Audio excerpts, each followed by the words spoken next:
أعوذ بالله من الشيطان الرجيم. بسم الله الرحمن الرحيم.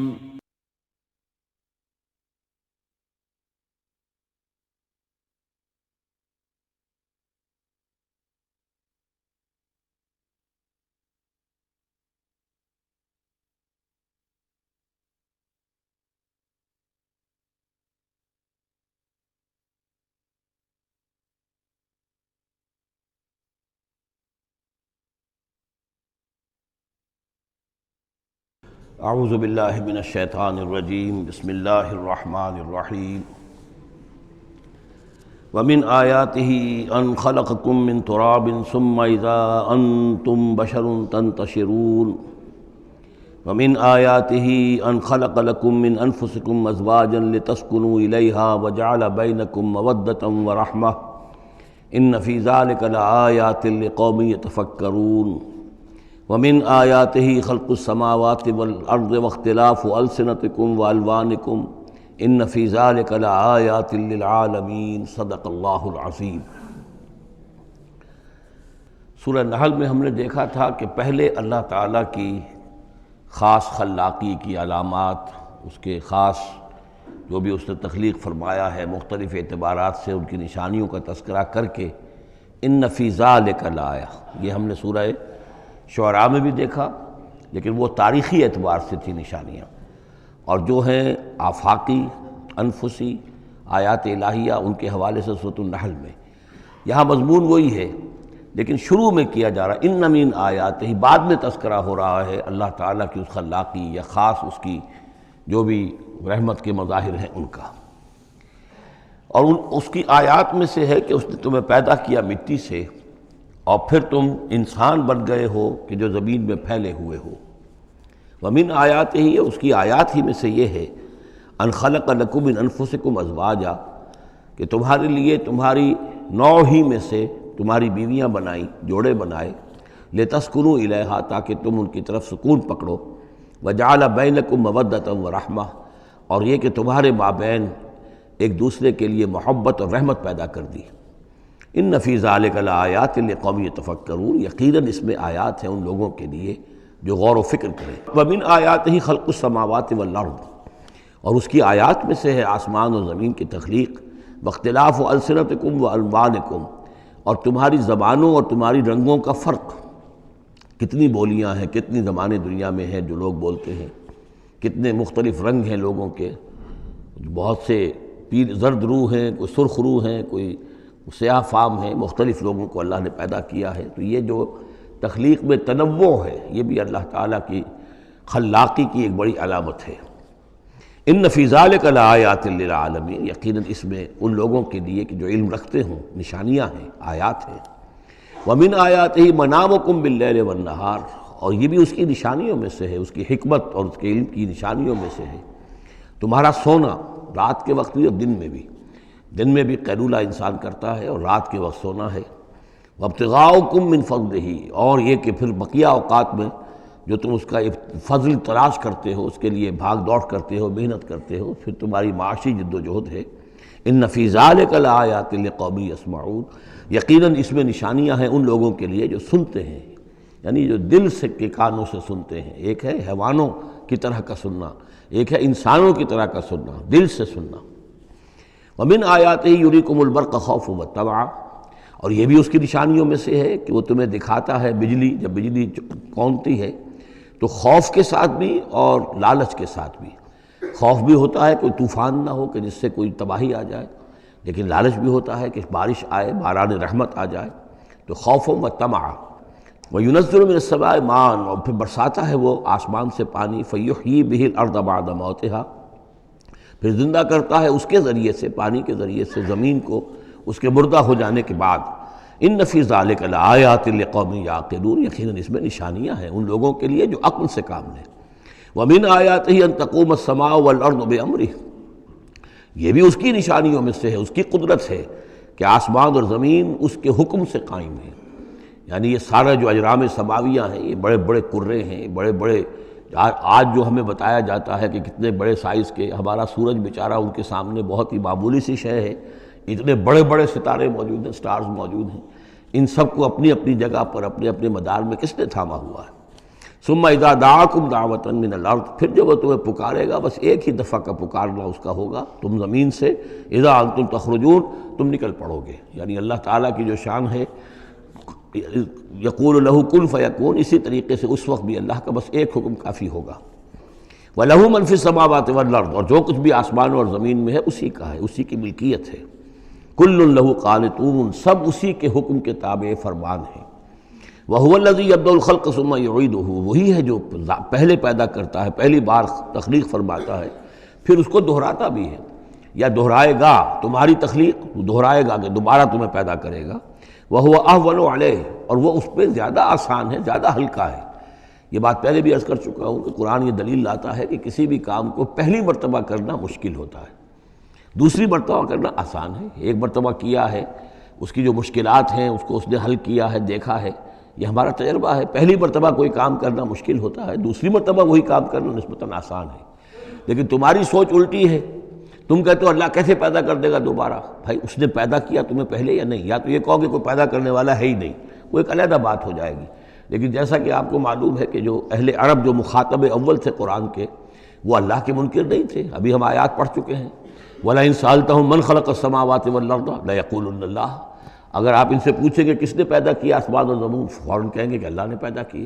تو اللہ کو خالق مانتے تھے۔ تو اللہ نے تمہیں پہلی مرتبہ اگر پیدا کیا ہے تو پھر دوسری مرتبہ تمہارا پیدا کرنا اس کے لیے بھاری کیوں ہو؟ وَهُوَ أَهْوَنُ عَلَيْهِ، بلکہ جو بھی اصول ہے اس کے مطابق تو اسے اس کے لیے زیادہ آسان ہونا چاہیے، اور ہے بالفعل وہ اس کے لیے آسان ہے۔ وَلَهُ الْمَثَلُ الْأَعْلَىٰ، اور اس کی بڑی بلند شانیں ہیں۔ اصل میں مثال کا لفظ استعمال ہوا، مثلا ان کی مثال، لیکن اللہ تعالیٰ کے لیے چونکہ کوئی مثال کا لفظ بھی استعمال کرنا زیادہ موضوع ہماری سمجھ میں نہیں ہے، تو اس کو ترجمہ بہتر ہے کہ شان، اس کی بہت بلند شان ہے۔ وَلَهُ الْمَثَلُ الْأَعْلَىٰ فِي السَّمَاوَاتِ وَالْأَرْضِ، آسمانوں اور زمین میں۔ وَهُوَ الْعَزِيزُ الْحَكِيمُ، اور یقیناً وہ زبردست ہے، کمال حکمت والا۔ ضرب لکم مثلا من انفسکم، وہ تمہارے لیے تمہارے ہی جیوں میں سے، تمہاری اپنی سوچ جو ہے اس کے حوالے سے ایک مثال بیان کرتا ہے۔ هل لکم مما ملکت ایمانکم من شرکاء فیما رزقناکم فانتم فیہ سواء، کیا تمہارے لیے جو تمہارے ملک یمین ہیں، غلام ہیں، لونیاں ہیں، کیا وہ شریک بھی بن جاتے ہیں تمہارے اس چیز میں کہ جو ہم نے تمہیں رزق دیا ہے؟ ظاہر بات ہے کہ غلام تو غلام رہے گا، وہ شریک تو نہیں ہوگا، وہ برابر کا حقدار اور اختیار تو نہیں رکھے گا۔ اس جو بھی آقا کا مال ہے اور ملکیت ہے اس میں اصل اختیار اور تصرف جو ہے آقا کا ہے۔ غلام تو جو بھی اس کو حکم دیا جاتا ہے وہ بجا لاتا ہے۔ فَأَنْتُمْ فِيهِ سَوَاءٌ، کیا یہ ہو سکتا ہے کہ تم اور تمہارے غلام جو ہیں، تمہارے ملک یمین، وہ برابر ہو جائیں اختیار میں، ملکیت میں؟ تخافون کخیفتکم، کیا تم ان کے بارے میں بھی اسی طریقے کی سوچ رکھتے ہو جیسے کہ اپنے بارے میں اندیشے ہوتے ہیں، ایسا نہ ہو جائے، ایسا نہ ہو جائے، اس کا بھی اہتمام کر لیا جائے، اس اندیشے کا بھی سدباب کر لیا جائے؟ کیا جتنی فکر تم اپنے بارے میں کرتے ہو، کیا اتنی ہی فکر اپنے ان غلاموں کے بارے میں بھی کرتے ہو؟ کخیفتکم انفسکم، کیا نگہداشت جو ہے جتنی اپنی کرتے ہو ان کی بھی کرتے ہو؟ کذالک نفصل الآیات لقوم یعقلون، اسی طرح ہم اپنی آیات کو واضح کر رہے ہیں، تفصیل بیان کر رہے ہیں ان لوگوں کے لیے جو عقل سے کام لیں۔ یعنی یہ کہ باقی جتنے بھی ہیں جن کو تم نے چھوٹے معبود مانا ہے، تم خود مانتے ہو چھوٹے معبود ہیں، اللہ بڑا معبود ہے، خالق حقیقی صرف وہ ہے، تو یہ کیسے برابر ہو جائیں گے؟ اور کیسے تم نے یہ سمجھ لیا ہے کہ ان کی سفارش جو ہے وہ بائنڈنگ ہو جائے گی اللہ پر اور یہ تمہیں اللہ کی پکڑ سے بچا لیں گے؟ یہ تم نے جو تصور کیا ہے خود اپنے اوپر قیاس کرو، تو کیا تمہارے غلام جو ہے وہ تمہارے برابر ہو جاتے ہیں؟ تو جو کہ یہ جتنی بھی تم نے گھڑ لی ہیں معبود اپنے، یہ بھی سب مخلوق ہیں، چاہے وہ من گھڑت ہیں تمہارے جن کی کوئی حقیقت ہے ہی نہیں، اور چاہے یہ کہ وہ ملائکہ ہوں یا انبیاء ہوں یا اولیاء اللہ، وہ سب مخلوق ہیں۔ تو اللہ کے لیے تو سب غلام ہیں، تو اللہ کے برابر کیسے ہو جائیں گے؟ بل اتبع الذین ظلموا اہواءہم، حقیقت یہ ہے کہ ان ظالموں نے اپنی خواہشات کی پیروی کی ہے، بغیر علم، بغیر کسی علم کے، بغیر کسی سند کے۔ فمن یہدی من اضل اللہ، تو کون ہے جو ہدایت دے گا اس کو کہ جس کو اللہ نے بھٹکا دیا؟ یعنی اللہ تعالیٰ ان کے ضلالت کا فیصلہ کر چکا ہے کہ ان کی مہر تصدیق اللہ کی طرف سے ثبت ہو چکی ہے۔ وما لہم من ناصرین، اور اب ان کے لیے کوئی مددگار نہیں ہے۔ فاقم وجہک للدین حنیفا، یہ آیات بہت اہم ہیں جو آ رہی ہیں آگے، اور دین کا جو اصل روح ہے اور اس کی یعنی جو جڑ اور بنیاد ہے۔ فَأَقِمْ وَجْهَكَ لِلدِّينِ حَنِيفًا، تو قائم رکھو، سیدھا رکھو اپنے چہرے کو اللہ کے دین کی طرف، حنیفہ یکسو ہو کر، یہ توحیدی شان ہو کہ میری اطاعت، ان صلاتی و نسکی و محیای و مماتی للہ رب العالمین، جیسے حضرت ابراہیم نے فرمایا تھا انی وجہت وجہی للذی فطر السماوات والارض حنیفا وما انا من المشرکین، اب ہر چہار طرف سے اپنی توجہات کو کاٹ کر ذات باری تعالیٰ پر مرکوز کرو۔ فَأَقِمْ وَجْهَكَ لِلدِّينِ حَنِيفًا فِطْرَةَ اللَّهِ الَّتِي فَطَرَ النَّاسَ عَلَيْهَا، یہی وہ فطرت اللہ ہے جس پر کہ اللہ نے انسانوں کو پیدا کیا ہے، انسانوں کی تخلیق اسی پر ہوئی ہے۔ ہر بچہ جو ہے نسل انسانی کا وہ فطرت سلیمہ لے کر آتا ہے، بعد میں اس میں جو گڑبڑ ہوتی ہے اس کے ماحول کی وجہ سے، اس کے والدین جو بھی اس کو سکھا پڑھا دیتے ہیں، جیسا کہ حدیث ہے کل مولود یولد علی الفطرہ، ہر بچہ جو پیدا ہوتا ہے وہ فطرت پر پیدا ہوتا ہے، وہ فطرت اسلام ہے، وہ فطرت اللہ کے دین کی ہے، وہ فطرت اللہ ہے۔ فَأَبَوَاهُ يُهَوِّدَانِهِ أَوْ يُمَجِّسَانِهِ أَوْ يُنَصِّرَانِهِ، یہ تو پھر اس کے ماں باپ ہیں جو اسے یہودی یا نصرانی یا مجوسی بنا دیتے ہیں۔ تو یہاں فرمایا فطرت اللہ التي فطر الناس علیہا، لا تبدیل لخلق اللہ، اللہ کی خلق میں، اللہ کی تخلیق میں کوئی تبدیلی نہیں ہو سکتی۔ ذالک الدین القیم، بس یہی دین ہے قائم رہنے والا سیدھا دین۔ ولکن اکثر الناس لا یعلمون، لیکن اکثر لوگ علم نہیں رکھتے۔ منیبین الیہ، تو فاقم وجہک للدین حنیفا، اسی کے ساتھ کنٹینویشن سمجھیے، منیبین الیہ، اور چونکہ پہلے واحد کے صیغے میں تھا تو حضور سے خطاب تھا، لیکن جیسا کہ میں نے آپ کو بتایا ہے کہ حضور سے خطاب بھی ہوتا ہے ان مکی صورتوں میں، تو گویا کہ امت سے ہو رہا ہے، تو یہاں وہ جمع کا صیغہ ہو گیا کہ اپنے چہرے اللہ کے دین کی طرف یکسو ہو کر سیدھے کر لو، منیبین الیہ، اسی کی طرف رجوع کرتے ہوئے، واتقوہ، اور اس سے ڈرو، وَأَقِیمُوا الصَّلَاةَ وَلَا تَکُونُوا مِنَ الْمُشْرِکِینَ، اور نماز قائم کرو اور دیکھو مشرکین میں سے نہ ہونا، مِنَ الَّذِینَ فَرَّقُوا دِینَہُم، جنہوں نے اپنے دین کو پھاڑ ڈالا۔ فرق جو ہے کاٹ دینا، توڑ دینا، کل فرق کالطود العظیم فرقنا بکم البحر، یاد کرو جب کہ ہم نے تمہارے ساتھ سمندر کو پھاڑ دیا تھا، وَإِذْ فَرَقْنَا بِكُمُ الْبَحْرَ فَأَنْجَيْنَاكُمْ وَأَغْرَقْنَا آلَ فِرْعَوْنَ وَأَنْتُمْ تَنظُرُونَ۔ فرق کیا ہے؟ پھاڑ دینا، دین کو پھاڑ دینا، توڑ دینے کے معنی کیا ہیں؟ اطاعت ایک حصے میں اللہ کی، ایک حصے میں کسی اور کی، وہ زندگی پھٹ گئی، اب یہ زندگی منتشر ہو گئی، اطاعت آپ کی منتشر ہو گئی، اطاعت صرف اللہ کی ہو، فَدْعُوهُ مُخْلِصِينَ لَهُ الدِّينَ، پکارو اس کو لیکن اسی کے لیے اپنے دین کو خالص کرتے ہوئے، ساری اطاعت اسی کی، یا اس کی اطاعت کے تابع کسی کی اطاعت ہو سکتی ہے، مثلا والد کی اطاعت ہے، والدین کی اطاعت ہے، اساتذہ کی اطاعت ہے، حکمرانوں کی اطاعت ہے، اگر وہ اللہ کی اطاعت کے خلاف نہ ہو، اللہ کی اطاعت کے اندر ہے کوئی حرج نہیں، جس کی چاہو بات مانو، والدین کی مانو، اساتذہ کی مانو، اپنے پیروں کی مانو، جس کی چاہو مانو، حکام کی مانو، بشرطے کہ اس سے اللہ تعالیٰ کا کوئی حکم نہ ٹوٹتا ہو۔ لا طاعۃ لمخلوق فی معصیۃ الخالق، مخلوق میں سے کسی کی اطاعت نہیں کی جائے گی جس سے خالق کی نافرمانی لازم آتی ہو، بس یہ قانون ہے۔ تو من الذین فرقوا دینہم، کہ جنہوں نے اپنے دین کے ٹکڑے ٹکڑے کر دیے، وکانوا شیعا، اور وہ خود ان کو ایک ایک ٹکڑا لے کر علیحدہ ہو گئے، کل حزب بما لدیہم فرحون، اور ان میں سے ہر جماعت جو ہے جو کچھ ان کے پاس ہے اسی پر وہ اترا رہی ہے، اسی کے اوپر مگن ہے، کسی نے کچھ لے لیا ہے دین کا حصہ، کسی نے کوئی دین کا حصہ لے لیا ہے۔ وَإِذَا مَسَّ النَّاسَ ضُرٌّ دَعَوْا رَبَّهُمْ مُنِيبِينَ إِلَيْهِ، اور جب انسانوں کو کوئی تکلیف پہنچتی ہے، سختی پہنچتی ہے، تو وہ پکارتے ہیں اللہ کو، اپنے رب کو، اسی کی جانب رجوع کرتے ہوئے۔ ثم اذا اذاقهم منه رحمۃ، پھر جب اللہ تعالیٰ انہیں اپنی رحمت کا مزہ چکھاتا ہے، اذا فریق منهم بربهم یشرکون، تو ان کی ایک جماعت اور ان کا ایک گروہ جو ہے اپنے رب کے ساتھ شرک کرنے لگتا ہے۔ لیکفروا بما آتیناکم، تاکہ کفر کریں ان چیزوں کے ساتھ جو ہم نے انہیں دی ہیں، یعنی ہماری دی ہوئی شے ہے، رزق ہماری ہے، لیکن اس کو وہ کفر کے لیے استعمال کر رہے ہیں۔ فتمتعوا، اچھا ٹھیک ہے، جو بھی تمہیں فائدہ اٹھانا اٹھا لو، چند دن کی زندگی ہے، بالآخر تو تمہیں ہمارے پاس آنا ہے، یہ تمہارا طرز عمل جو ہے وہ اسی مہلت کے اندر اندر جو تم چاہو کرو، فسوف تعلمون، پھر یہ کہ عنقریب تمہیں معلوم ہو جائے گا کہ اصل حقیقت کیا ہے۔ کلا سوف تعلمون ثم کلا سوف تعلمون، ایک وقت آئے گا جب کہ اصل حقائق جو ہے وہ منکشف ہو جائیں گے۔ ام انزلنا علیہم سلطانا فہو یتکلم بما کانوا بہ یشرکون، کیا ہم نے ان کے اوپر کوئی ایسی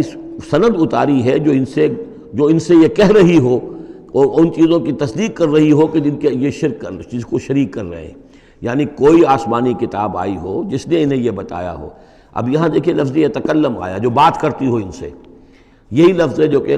علامہ اقبال نے قرآن کے لیے استعمال کیا ہے، مثل حق پنہا و ہم پیداستو زندہ و پائندہ و گویاستو۔ یہ قرآن جو ہے خود کلام کرتا ہے، آپ اس سے گفتگو تو کیجئے، یہ آپ سے کلام کرے گا، آپ سے بات کرے گا۔ تو پوچھا گیا یہ کہ ام انزلنا علیہم سلطان فہو یتکلم بما کانوا بہ یشرکون، تو کیا ہم نے ان کے اوپر کچھ سند اتاری ہے جو ان سے گفتگو کرتی ہو، جس نے انہیں یہ بتایا ہو کہ یہ شرک کرو، یہ بھی اللہ کے ساتھ شریک ہے اور یہ بھی اللہ کے ساتھ شریک ہے اور یہ بھی اللہ کے ساتھ شریک ہے۔ وَإِذَا أَذَقْنَا النَّاسَ رَحْمَةً فَرِحُوا بِهَا، اور جب ہم لوگوں کو اپنی رحمت کا مزہ چکھاتے ہیں تو پھر وہ بڑے اتراتے ہیں، فخر کرتے ہیں، پھولے نہیں سماتے۔ وَإِن تُصِبْهُمْ سَيِّئَةٌ، اور اگر کہیں کوئی تکلیف آ جاتی ہے، مصیبت آ جاتی ہے، بما قدمت ایدیہم، اور وہ آتی بھی ہے ان کے اپنے ہاتھوں کے کرتوتوں کے باعث، جو ان کے ہاتھوں نے آگے بھیجا ہوتا ہے، اذا ہم یقنطون، تو وہ بالکل مایوس ہو جاتے ہیں، ان کی اور آس توڑ کر بیٹھ جاتے ہیں، ان کی کمر ٹوٹ جاتی ہے۔ اولم یروا ان اللہ یبسط الرزق لمن یشاء ویقدر، کیا وہ دیکھتے نہیں ہیں کہ اللہ تعالیٰ ہی ہے کہ جو رزق کو کھول دیتا ہے، پھیلا دیتا ہے، کشادہ کر دیتا ہے جس کے لیے چاہتا ہے، ویقدر، اور ماپ تول کر دینے لگتا ہے، راشننگ کر دیتا ہے، یعنی تھوڑا تھوڑا دیتا ہے جس کو چاہتا ہے۔ ان فی ذلک لآیات لقوم یؤمنون، یقیناً اس میں نشانیاں ہیں ان لوگوں کے لیے جو مانتے ہیں، جو ماننے والے ہیں، جو یقین کرنا چاہیں۔ فآت ذی القربى حقہ، تو اپنے قرابت دار کو اس کا حق ادا کرو، والمسکین، اور مسکین کو بھی، وابن السبیل، اور مسافر کو بھی۔ ذالک خیر للذین یریدون وجہ اللہ، یہی بہتر روش ہے ان لوگوں کے حق میں جو اللہ کی رضا چاہتے ہیں، اللہ کا چہرے کے طالب ہیں۔ وَأُولَٰئِکَ هُمُ الْمُفْلِحُونَ، اور یقین یہی لوگ ہیں کہ جو فلاح پانے والے ہیں۔ وَمَا آتَيْتُم مِّن رِّبًا لِّيَرْبُوَ فِي أَمْوَالِ النَّاسِ، یہ آیت میں نے کوٹ کی تھی جب ہم سورہ بقرہ کی آیات پڑھ رہے تھے۔ اور جو کچھ تم دیتے ہو سود پر، یعنی یہ کہ ایک شخص ہے، اس کے پاس جو کچھ بچ گیا ہے، بچت ہے اس کی، اب اس کی دو شکلیں ہیں، یا تو اس بچت کو وہ اللہ نے جن لوگوں کو کم دیا ہے، جو محتاج ہیں، ان کو دے دے، اللہ کے ہاں اجر و ثواب لے لے، اللہ کے دین کے لیے لگا دے، اس کا بھی اجر و ثواب اللہ دے گا، یا بس آخری درجے میں یہ ہے کہ کسی کو قرض حسنہ دے دے تاکہ وہ اپنی ضرورت پوری کر لے اور پھر وہ رقم تمہیں واپس کر دے۔ اس سے آگے تم یہ چاہو کہ میں یہ اپنا مال جو ہے کہیں اور انویسٹ کروں، کوئی اور آدمی محنت کرے، اس کی محنت سے جو اس کی محنت سے بڑھوتری ہوگی تو آپ کو بھی اس میں سے حصہ مل جائے، اور اس کی بدترین شکل جو ہے پھر یہ ہے کہ سود کے اوپر رقم دی، اور وہ یہ ہے کہ آپ اس میں سے بغیر اس کے کہ آپ کوئی محنت کر رہے ہوں یا کوئی مشقت کر رہے ہوں، اس کی جو ہے آپ کو، جس کو نفع کہہ رہے ہیں آج کل، وہ سود آپ کو ملتا چلا جائے۔ تو یہاں ان کو مقابلے میں لائے ہیں، یعنی بچت جو ہے آپ کی، سیونگز جو ہیں آپ کی، یہ گویا کہ سرپلس ویلیو ہے اسلام کے نقطہ نگاہ سے، یہ عفو ہے، اس کو خرچ کر دینا چاہیے۔ ایمان کا تقاضا یہ ہے، یسألونک ماذا ینفقون قل العفو، وہ اللہ کے لیے، اللہ کے دین کے لیے، محتاجوں کے لیے، غرباء کے لیے صرف کر دیا جائے۔ لیکن یہ ہے کہ اتنی ہمت نہیں ہے کہ صدقہ دے دیا جائے، تو پھر یہ کہ قرض حسن دیا جائے، یا یہ کہ کسی اور شکل کے اندر جو ہے وہ کسی آدمی کی مدد کر دی جائے، تو یہ ساری چیزیں ہیں۔ لیکن آخری شکل جو ہے اسلام میں، یہ بھی جو بعد میں پھر شریعت کے احکام مدون ہوئے ہیں، تو ایک صورت دی گئی ہے کہ آپ مزاربت پر دے دیں۔ مزاربت یہ ہے کہ آپ کا وہ جو رقم ہے وہ کوئی اور شخص کام کرے گا، اگر تو کوئی نفع ہو جائے تو کچھ آپ بھی لے لیں اور کچھ وہ لے لیں، نقصان ہو جائے تو سارا نقصان آپ برداشت کریں گے، جس کے پاس وہ سرپلس منی تھی، اس کا کوئی تاوان جو ہے وہ جو عامل ہے اس کے اوپر نہیں آئے گا۔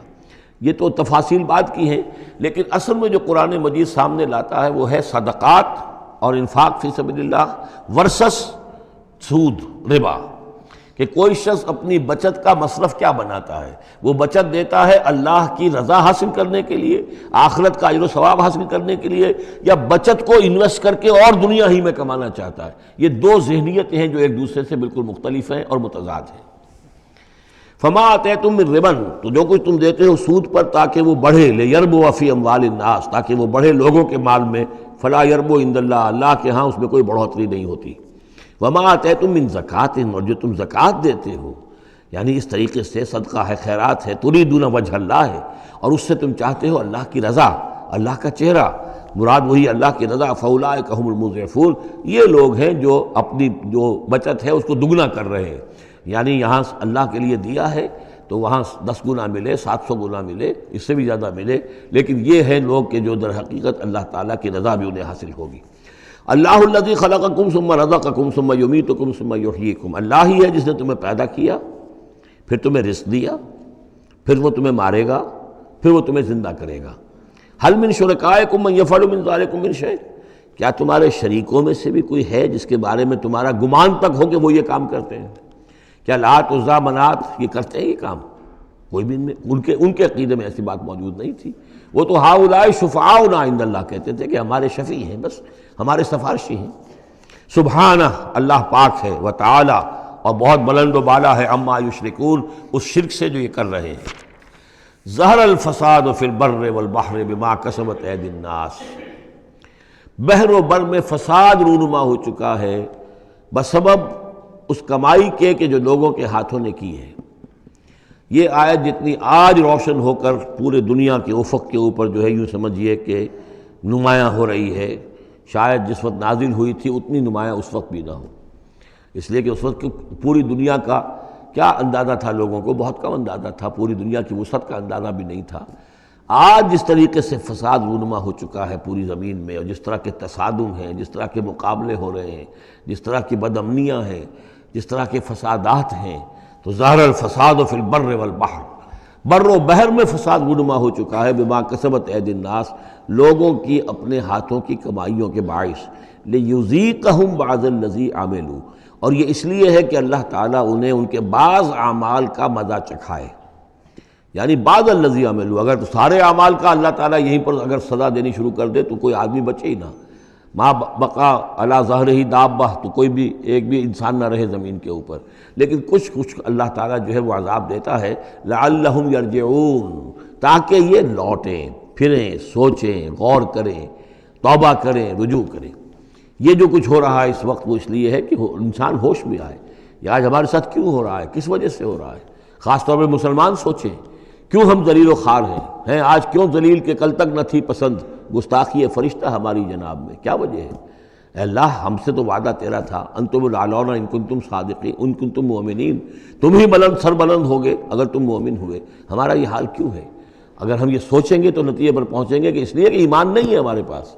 یا دوسرا وجہ یہ ہے کہ ہم نے دین کے حصے بکھرے کر دیے ہیں۔ افتؤمنون ببعض الکتاب وتکفرون ببعض فما جزاء من يفعل ذلك منكم الا خزي في الحیاۃ الدنیا ویوم القیامۃ یردون الی اشد العذاب۔ تو جب آپ سوال کریں گے قرآن سے تو قرآن آپ کو جواب دے گا،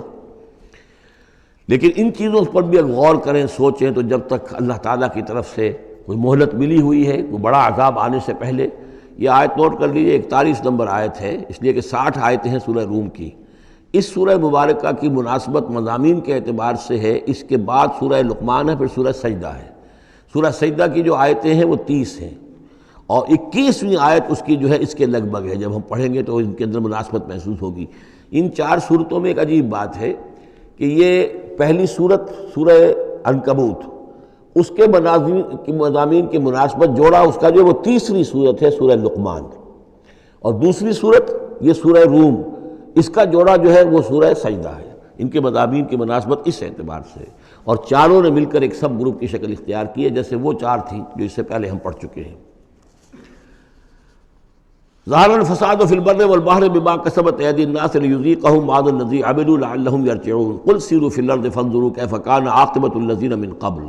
کہیے ان سے زمین میں گھومو پھرو اور دیکھو کیسا انجام ہوا ان کا جو تم سے پہلے تھے۔ کان اکثرہم مشرکین، ان کی اکثریت مشرکوں پر مشتمل تھی۔ فاقم وجہک للدین القیم، دوبارہ اپنے چہرے کو سیدھا رکھو دین قیم کی طرف، اللہ کے دین کی طرف، من قبل ان یاتی یوم لا مرد لہ من اللہ، اس سے پہلے کہ وہ دن آ جائے کہ جسے پھر اللہ کی طرف سے لوٹانے والا کوئی نہیں ہوگا، یعنی اس سے پہلے کہ وہ دن آ جائے اللہ کے حکم سے کہ جس کو لوٹانے والا کوئی نہیں ہوگا۔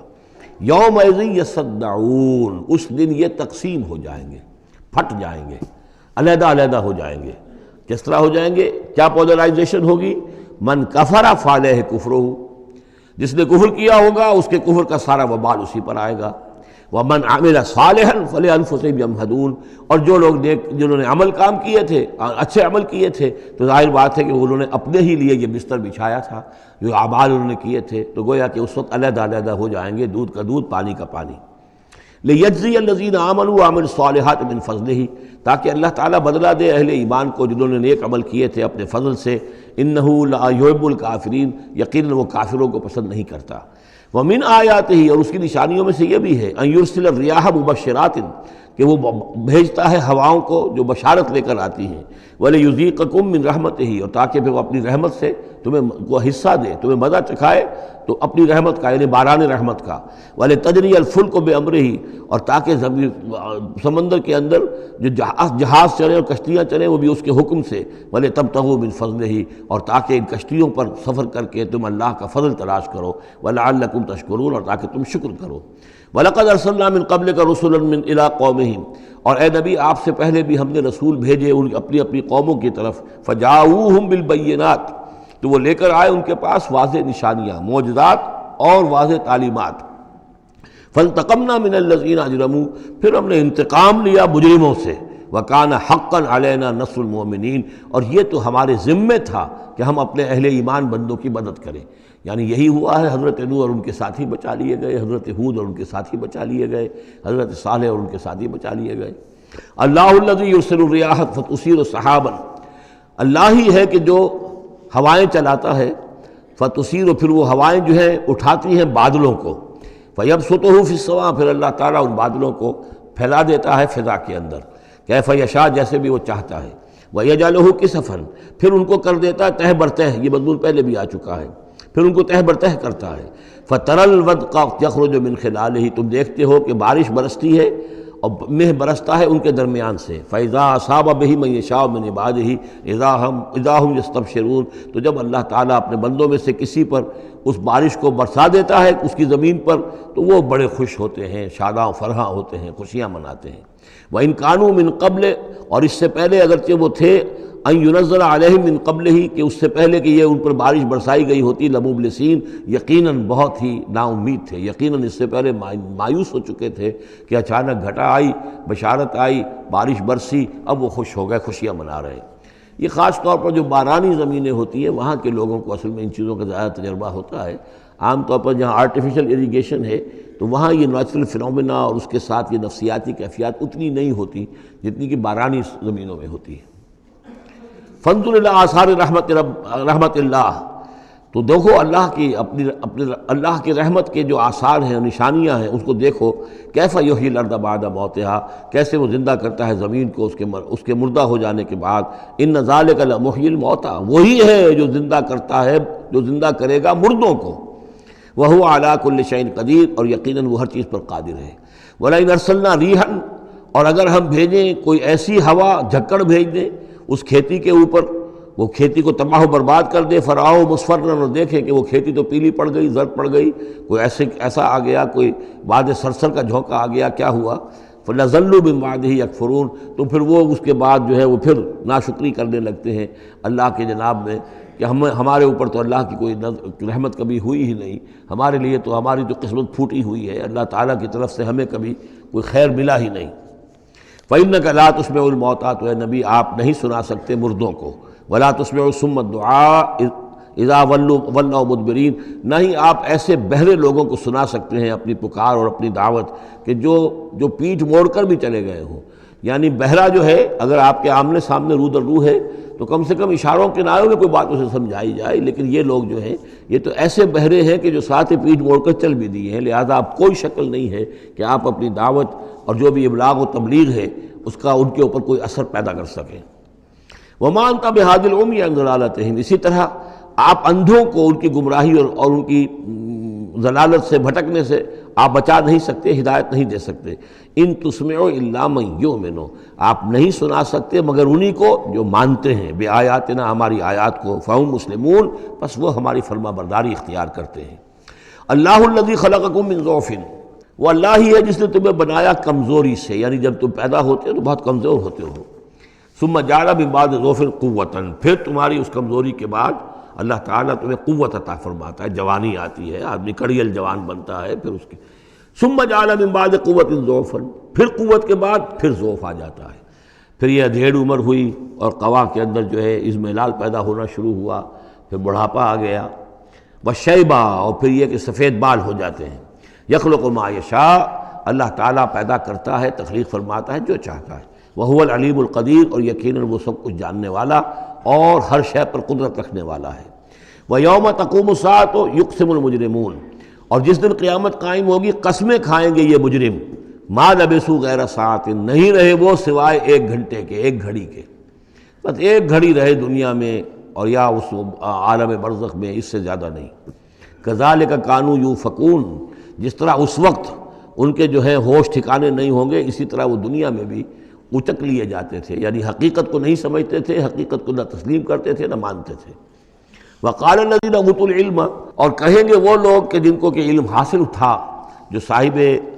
شعور تھے، والایمان، اور جن کو ایمان حاصل تھا، لقد لبثتم فی کتاب اللہ الی یوم البعث، اے بدبختو تم رہے ہو اللہ کے حساب اور اللہ کی کتاب کے مطابق یوم بعث تک۔ یہ سارا تم ایک گھنٹہ جسے کہہ رہے ہو یہ عالم برزخ تھا، بڑا طویل برزخ کا عالم تھا۔ اب ظاہر بات ہے جو انسان آج سے 5000 پہلے مر چکا ہے، 5000 برس تو اس کے برزخ میں پہلے ہی گزر چکے ہیں، ابھی یہ کہ اور کتنا وقت آنا ہے، تو وہ کہیں گے اہل ایمان یہ تو اصل میں عالم برزخ کا وقفہ تھا۔ فَهَذَا يَوْمُ الْبَعْثِ،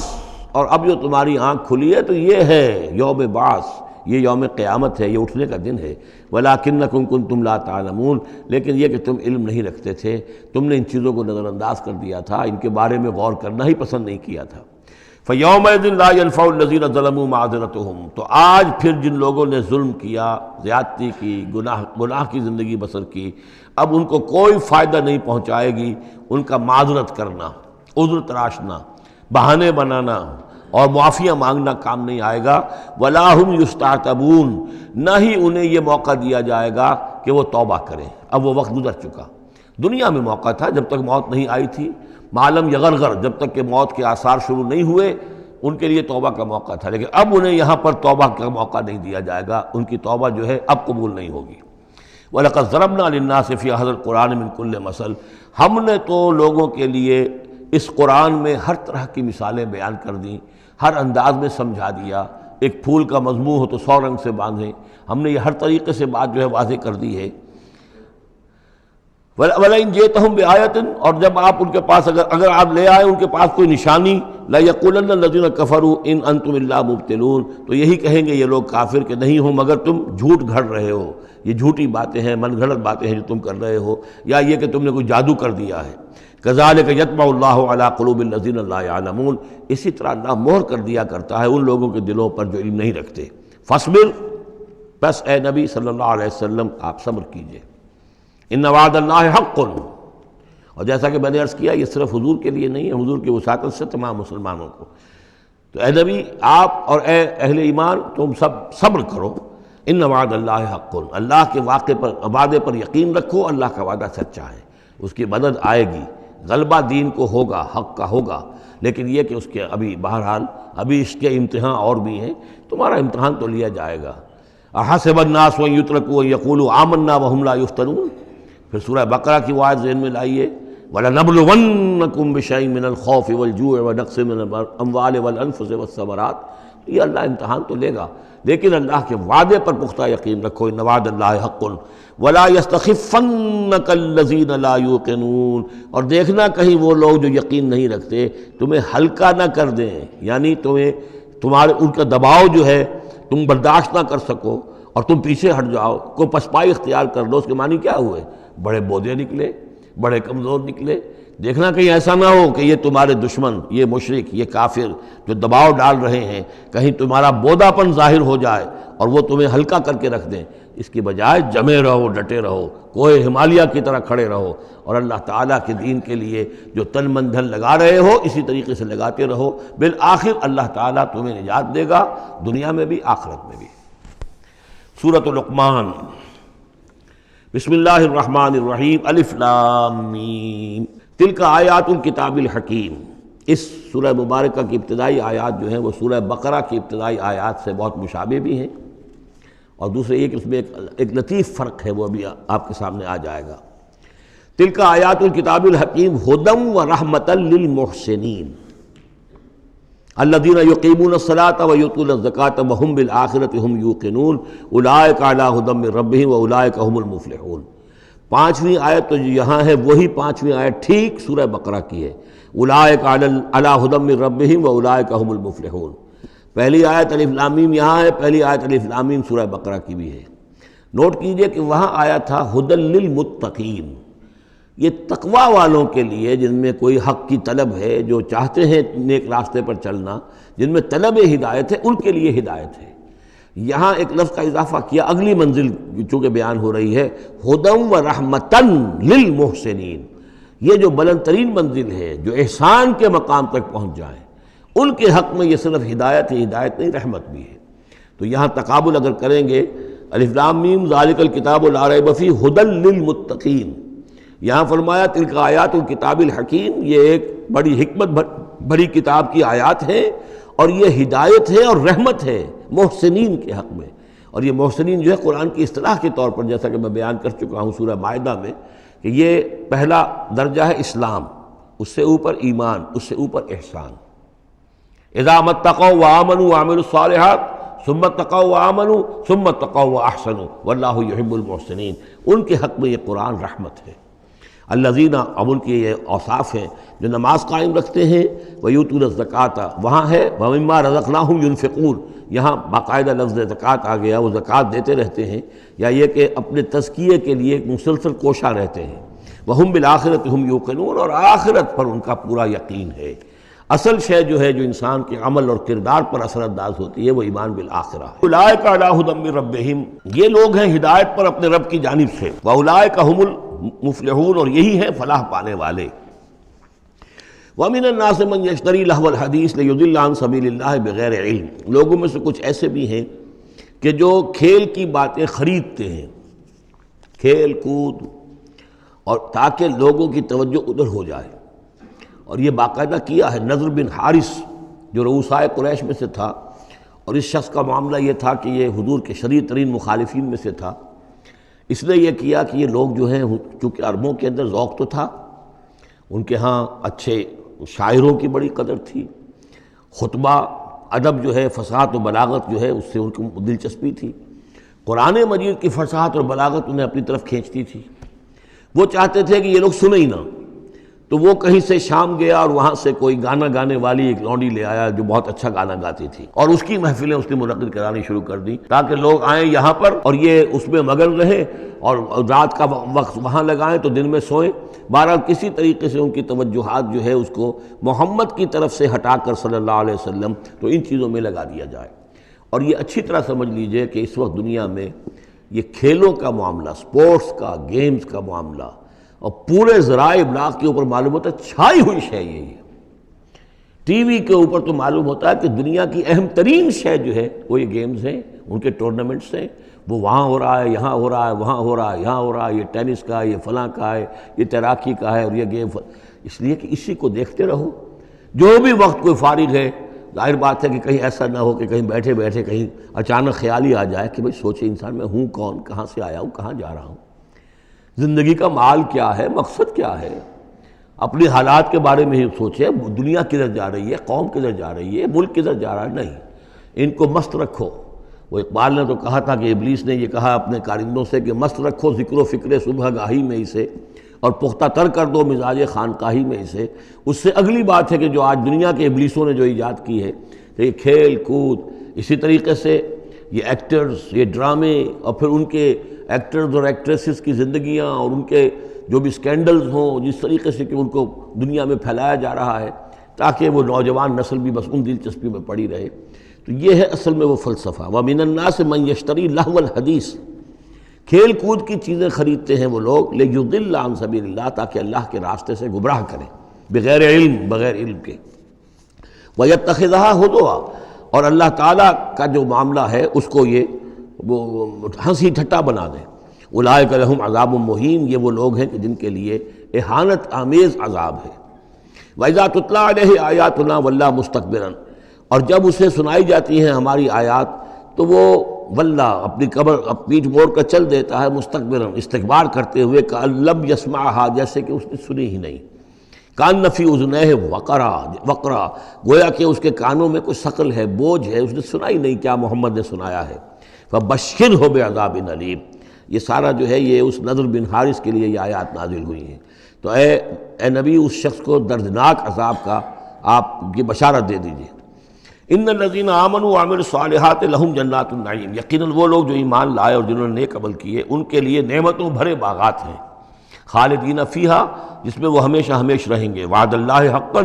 یہ اللہ کا وعدہ ہے جو سچا ہے، پختہ ہے، اٹل ہے، حتمی ہے، یقینی ہے۔ وہو العزیز الحکیم، اور وہ زبردست ہے، حکمت والا۔ خلق السماوات بغیر عمد ترونہا، اس نے آسمان بنا دیے بغیر ستونوں کے جو تمہیں نظر آتے ہوں۔ وَأَلْقَى فِي الْأَرْضِ رَوَاسِيَ أَن تَمِيدَ بِكُمْ، اور اس نے زمین میں ایسے لنگر ڈال دیے ہیں کہ تمہیں لے کر ایک طرف کو لڑک نہ جائے، جھک نہ جائے۔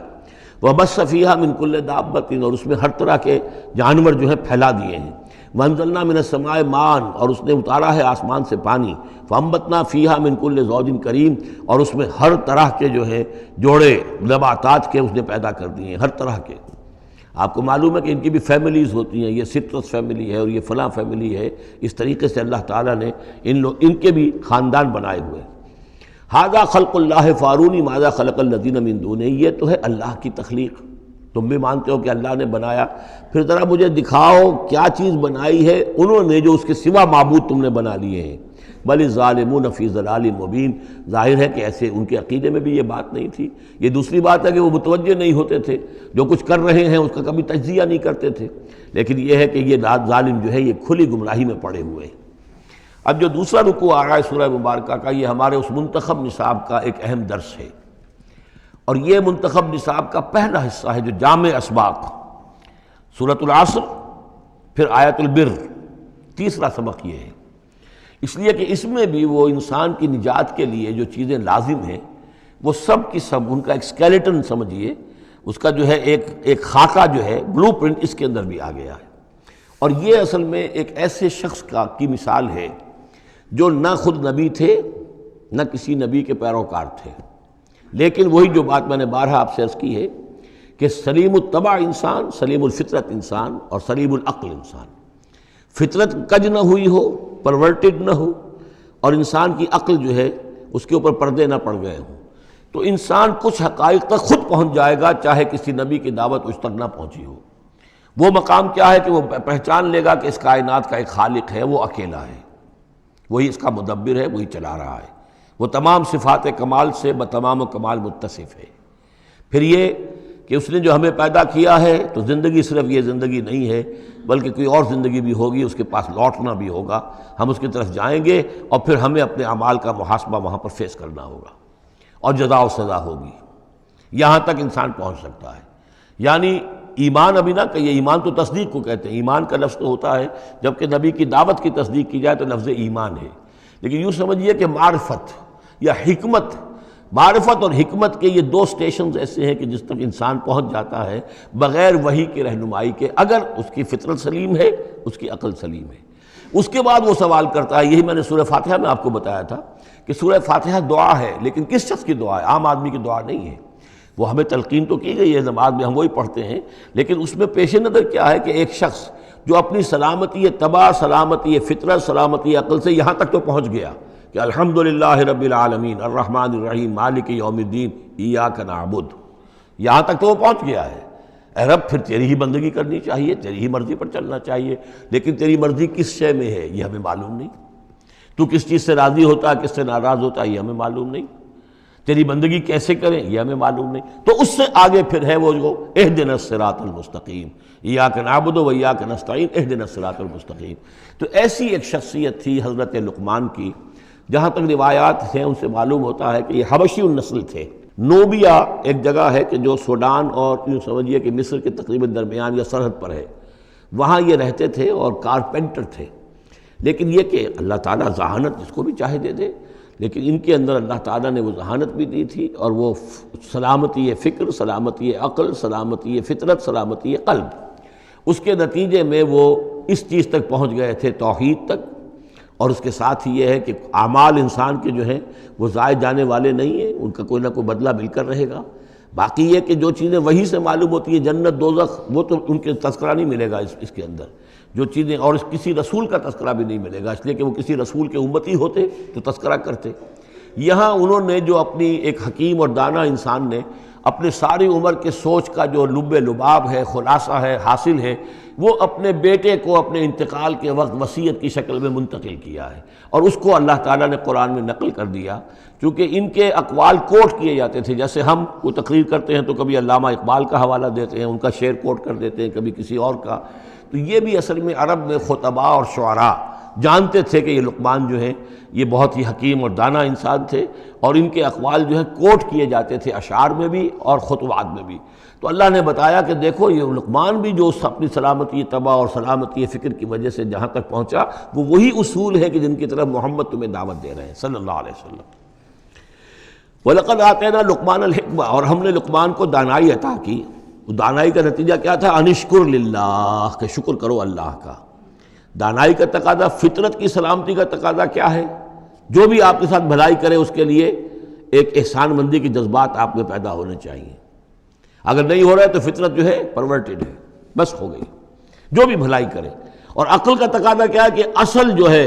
منعم اس کو پہچان لیا جائے، اور وہ اللہ ہے۔ تو نتیجہ کیا نکلے گا؟ وہ سلامتی طبع جمع سلامتی عقل، تو اللہ کو پہچان لیا جائے اور کہا جائے الحمدللہ، جہاں سے قرآن مجید شروع ہوتا ہے۔ انشکر للہ، کہ شکر کرو اللہ کا۔ ومن یشکر فانما یشکر لنفسہ، جو کوئی بھی شکر کرتا ہے تو وہ شکر کرتا ہے اپنے ہی بھلے کے لیے، اپنے ہی فائدے کے لیے۔ ومن کفر فان اللہ غنی حمید، اور جو کفران نعمت کرتا ہے، ناشکری کرتا ہے، تو اللہ تو غنی اور حمید ہے۔ وَإِذْ قَالَ لُقْمَانُ لِابْنِهِ، اب یہاں سے حضرت لقمان کی وہ نصیحتیں ہیں جو انہوں نے اپنے بیٹے کو کی ہیں، یہاں مذکور نہیں ہے، لیکن مراد یہی ہے کہ انتقال کے وقت، جیسے کہ کوئی شخص دولت مند ہے تو وہ اپنے انتقال کے وقت اپنے بیٹوں کو، یا اگر بیٹا ایک ہی ہے تو اسے بتائے گا کس سے لینا ہے، کس کو دینا ہے، کیا حساب کتاب ہے، کہاں کہاں میرے ایسٹس ہیں، کوئی دفینہ ہے تو بھی بتائے گا کہ میرا وہاں فلاں جگہ پر دولت دفن ہے۔ ایک حکیم انسان کے پاس اصل شے اس کی ساری عمر کے غور و فکر کا جو حاصل ہے کہ میں نے جو کچھ سوچا ہے، میں نے جو کچھ بھی حاصل کیا ہے اپنی فطرت سلیمہ اور عقل سلیم کی رہنمائی میں، وہ میں تمہیں منتقل کر رہا ہوں۔ وَإِذْ قَالَ لُقْمَانُ لِابْنِهِ وَهُوَ يَعِظُهُ، یاد کرو جب کہ کہا لقمان نے اپنے بیٹے سے اور وہ اسے نصیحت کر رہے تھے، یا بنی لا تشرک باللہ، نمبر ایک اللہ کے ساتھ شرک مت کیجو، ان الشرک لظلم عظیم، یقیناً شرک بہت بڑا ظلم ہے، بہت بڑا ظلم ہے، سب سے بڑی ناانصافی۔ عربی زبان میں ظلم کہتے ہیں وضع الشیء فی غیر محلہ، کسی شے کو ہٹا کر اس کی اصل مقام سے ہٹا کر کہیں اور رکھ دینا، یہ ظلم ہے۔ اللہ خالق ہے تنہا، باقی سب مخلوق ہیں، اب آپ نے مخلوق میں سے کسی کو اللہ کے برابر کر دیا، یا اللہ کو کسی اعتبار سے گرا کر مخلوق کی صف میں لا کے کھڑا کر دیا، تو اس سے بڑا شرک، اس سے بڑی ظلم، اس سے بڑی ناانصافی، اس سے بڑا ظلم کوئی نہیں۔ وَإِذْ قَالَ لُقْمَانُ لِابْنِهِ وَهُوَ يَعِظُهُ يَا بُنَيَّ لَا تُشْرِكْ بِاللَّهِ إِنَّ الشِّرْكَ لَظُلْمٌ عَظِيمٌ،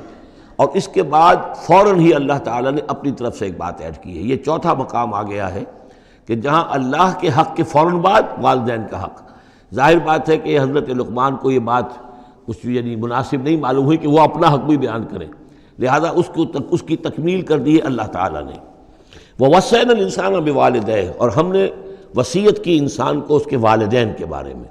اور والدین میں سے بھی خاص طور پر والدہ، اس لیے کہ زیادہ مشقت وہ جھیلتی ہے،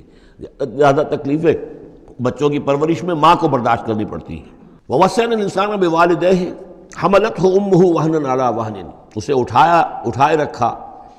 وہ جو حمل ہے اس کے اپنے جسم کے اندر اٹھائے رکھا اس نے اس کو، وہنن علی وہنن، کمزوری پر کمزوری جھیل کر،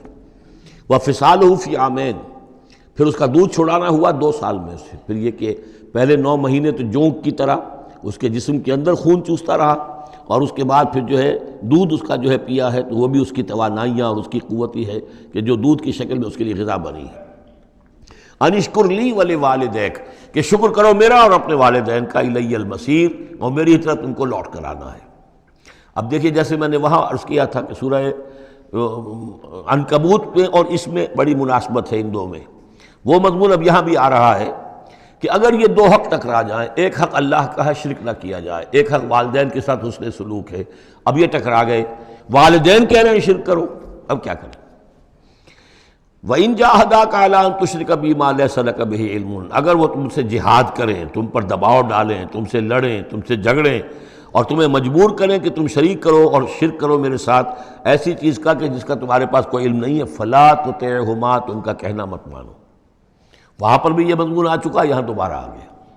کہ ان کے حقوق ایک حد تک ہیں، اس سے آگے بڑھ کر وہ اللہ کے حقوق پر ڈاکہ ڈالنے لگے. بازی بازی بارش بابا ہم بازی. ان کے حقوق اللہ کے حقوق کے برابر نہیں ہو سکتے، ان کے حقوق اللہ کے حقوق سے فائق نہیں ہو سکتے، اس کے نیچے نیچے ہیں. تو شرک نہیں.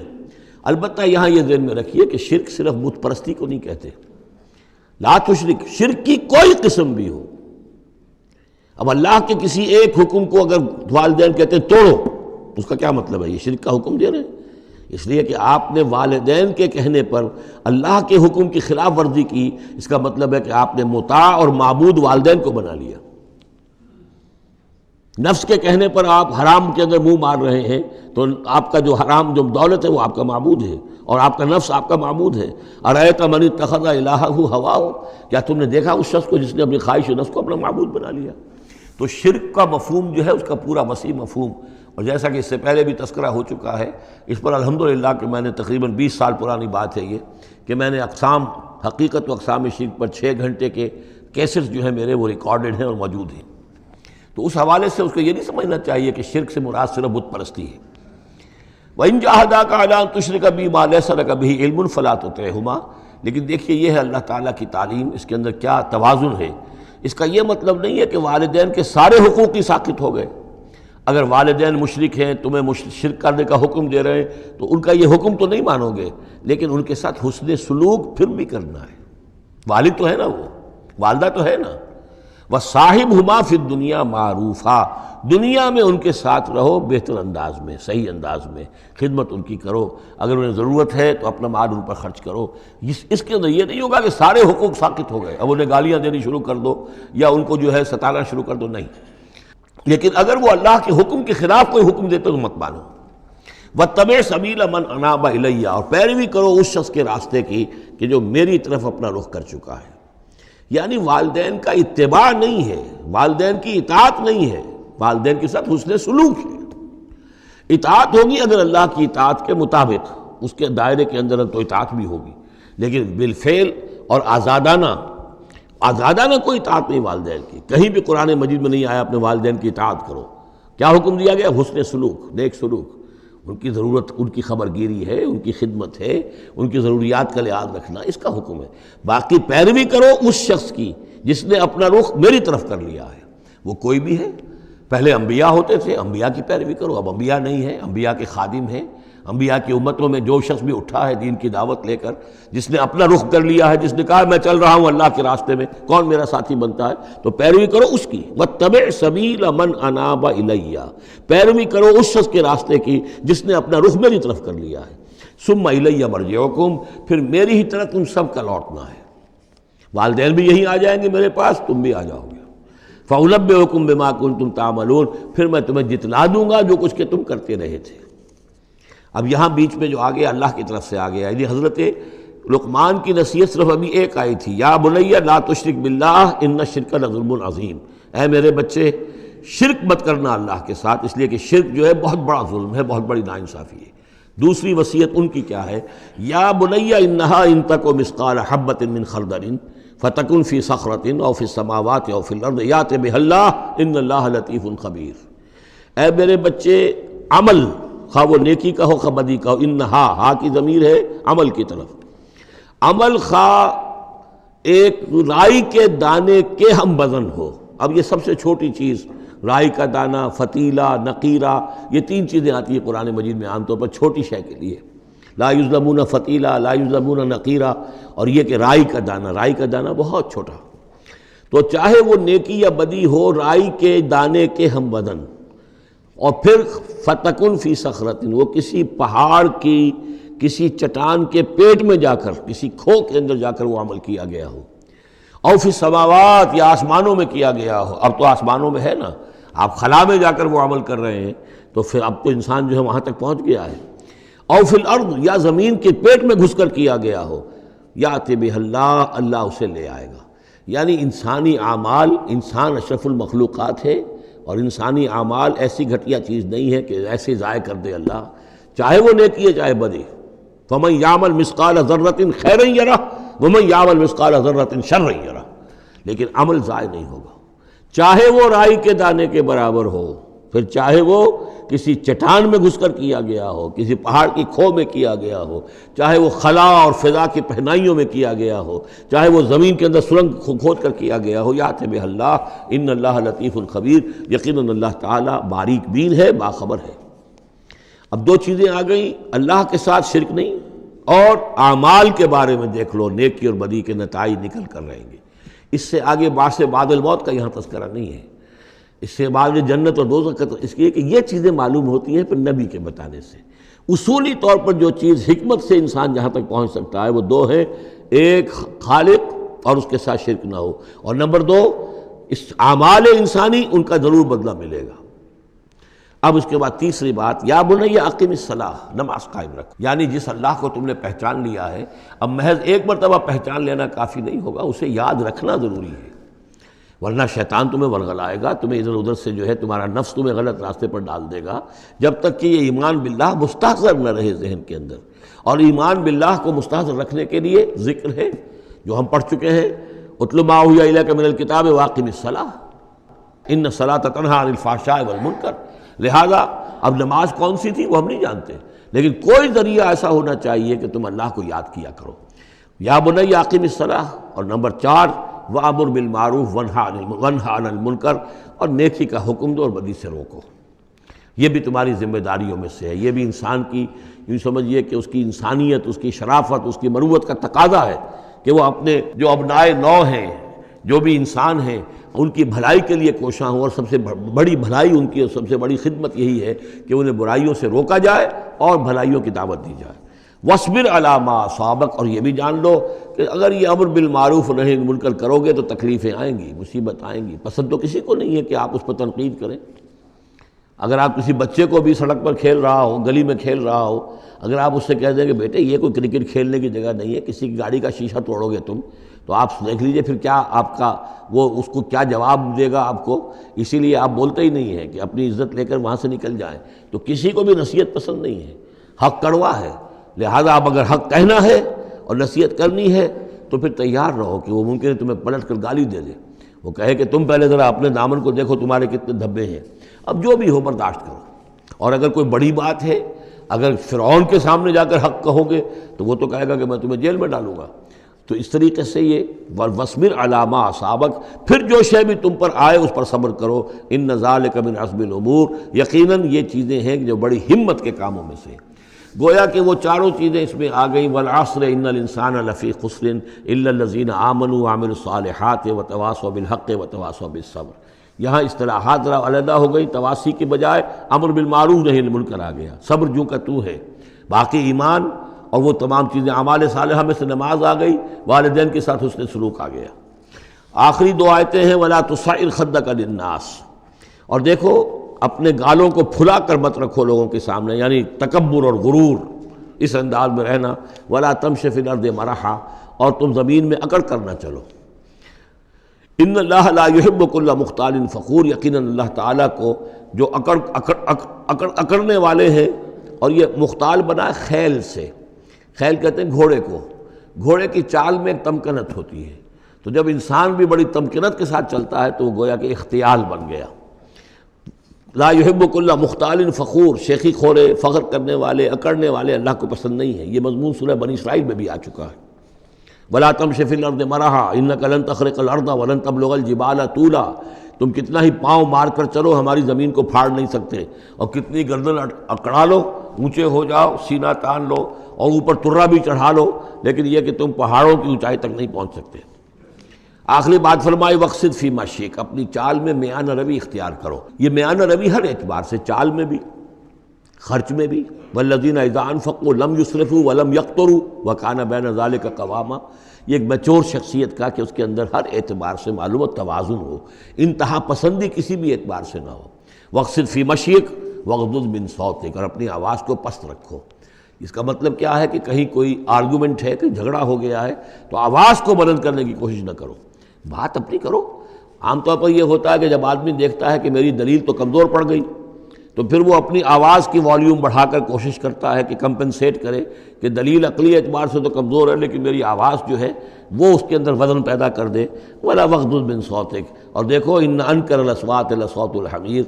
آواز جو گدھے کی ہوتی ہے وہ ڈھیچو ڈھیچو جب کرتا ہے تو بلند تو وہ بہت ہوتی ہے، لیکن کس قدر ناپسندیدہ آواز ہے، کتنی ناپسندیدہ آواز ہے۔ تو آواز کی بلندی کوئی حسن نہیں ہے، اصل تو یہ شے ہے کہ آپ جو بات کہیں وہ وزنی ہو، وہ دلیل کے ساتھ ہو، اور وہ آپ اپنی بات کو منوا سکیں اس کے حوالے سے۔ تو یہ ہے 8 آیات پر مشتمل جو رکوع ہے، یہ دوسرا رکوع سورہ مبارکہ کا،